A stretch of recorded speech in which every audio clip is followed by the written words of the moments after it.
Bonjour Lydia Guérousse. Bonjour Cécile, bonjour Oui. Patrick. Lydia Guérousse, on va revenir sur cette séquence d'hier qui a été diffusée sur CNews où Jean-Marc Morandini a reçu Éric Zemmour pour le premier numéro de Face à la rue, c'est-à-dire que c'est évidemment dans la rue à la rencontre d'habitants.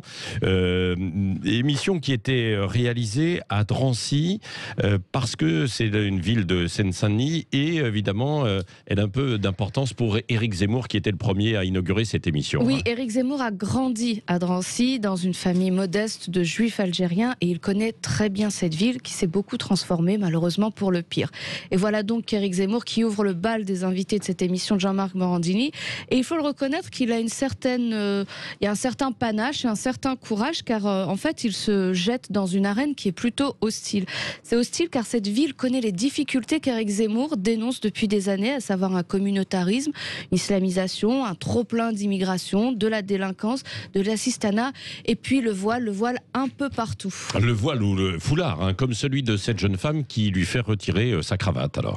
Oui, et c'était un face-à-face assez étrange auquel nous avons assisté, un face-à-face qui mettait en scène d'un côté Éric Zemmour, tel un chevalier de cette fameuse France éternelle qui veut rester libre, fier de ses racines et de son projet originel de civilisation, et de l'autre côté une femme voilée qui étrangement parlait de son voile comme un bout de tissu et considérait que le foulard ne fait pas la religion, je dis étrangement, car il est rare d'entendre une femme voilée parler avec autant de recul de son voile.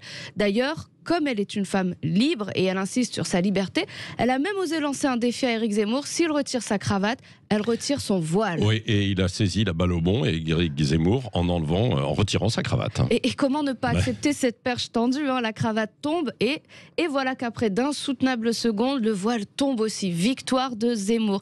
Étrange scène, étrange cette facilité avec laquelle elle accepte d'aller au bout de ce défi et de retirer son voile.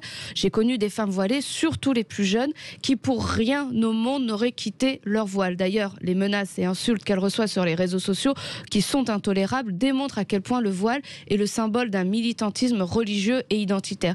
Mais au-delà de ce voile, cette scène nous dit beaucoup de l'état d'une partie de la France. C'est une France où l'identité religieuse passe avant l'appartenance à la communauté nationale, où la culture d'origine, aussi lointaine soit-elle, domine sur celle du pays d'accueil, la France, et une France qui finalement s'efface petit à petit. Oui, et dans ces conditions, est-ce que Éric Zemmour apparaît comme une forme de sauveur ?